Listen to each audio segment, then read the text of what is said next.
नमस्कार साथियों।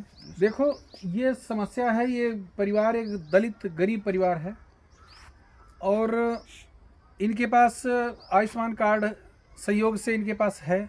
खेती पाती तो है नहीं। ये लोग मेहनत मजदूरी करके जीवन यापन करते हैं।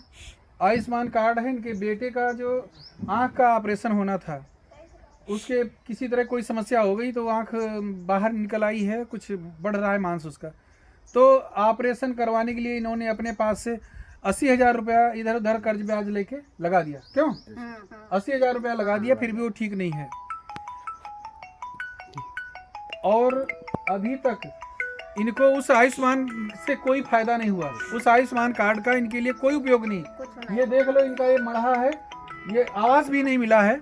इसी तरह से जीवन यापन कर रहे हैं। ये सब ये कच्ची दीवारों पर टीन सीन डलाए हैं, ये पन्नी डाले इसी तरह जी रहे हैं। 2 बेटी 1 बेटा और ये दोनों लोग पति पत्नी हैं। ये गुरेरा ग्राम सभा है। गुरेरा का प्रागपुर गांव है, बिस्वा ब्लॉक है, तहसील भी बिस्वा है और उत्तर प्रदेश सीतापुर जिला है। इस तरह के ये आयुष्मान कार्डों का क्या मतलब है? जब गरीब आदमी पेट काट के इधर कर्ज लेकर के 10% ब्याज पर पैसा लेकर के अपना इलाज करा रहा है, 80-80 हज़ार रुपया लगा रहा है, तो इस आयुष्मान का ढोंढोरा सरकार क्यों पीट रही है? इस अस्पताल में नहीं चलता, उस अस्पताल में नहीं चलता, तो कहाँ चलता है? ये गरीब कहाँ जाएं? कौन से अस्पताल में उसको कुछ उसमें लिखा है कि इस अस्पताल में वो चलेगा? सरकार केवल नौटंकी करती है, इन गरीबों का दुख नहीं देखती है। ये नाना प्रकार की योजनाएं चला रही है और उसका कोई लाभ गरीब तक नहीं पहुंच रहा है। हवाई योजनाएं हैं ये सब। वो अंत्योदय और वो आयुष्मान कार्ड की सच्चाई देखना है तो ये देख लो। और बहुत सारे गाँव में हम गए हैं, वहाँ भी ऐसे लोग दिखाते हैं। अगर ऑपरेशन अपनी बहू करा रही है तो वो भी अपना खेत गिरवी रख रही है। 1 बीघा खेत है तो उसको भी गिरवी रखा जा रहा है ऑपरेशन कराने के लिए। अंत्योदय कार्ड लिए घूम रहे हैं और आयुष्मान कार्ड का कोई मतलब नहीं है। सरकार से विनम्र अनुरोध है, कम से कम इसका क्या उपयोग है आम जनता को बताए, कैसे उपयोग करें, कौन से अस्पताल में जाएं जहां इनका उपयोग हो सके।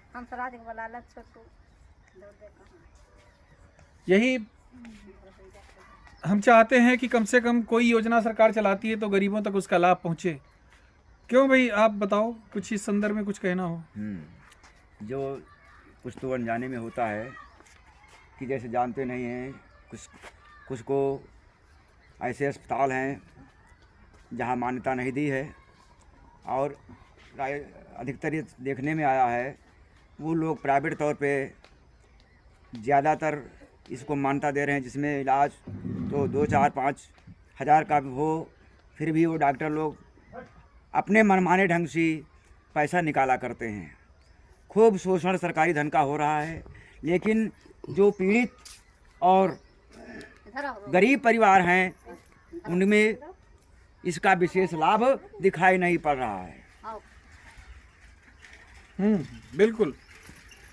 तो ऐसी मानसिकता जो हमारे देश में चल रही है, सरकारी धन को लूटने की, शोषण करने की, इस पर सरकार पैसा तो दे रही है लेकिन उसका हिसाब किताब, उसका कभी लेखा जोखा का ध्यान नहीं देता है कि पैसा कहाँ जा रहा है, क्या दुरुपयोग हो रहा है। यही हमारे देश का, हमारे समाज का, हमारे जीवन का दुर्भाग्य है कि यहाँ पर पैसा तो खूब बह रहा है लेकिन वो कहाँ जा रहा है? समुद्र में, कुएं में जा रहा है, जिसका आम जनता तक कोई उपयोग नहीं हो रहा है। आने वाली सरकार में हमारी जो वर्तमान की सरकार है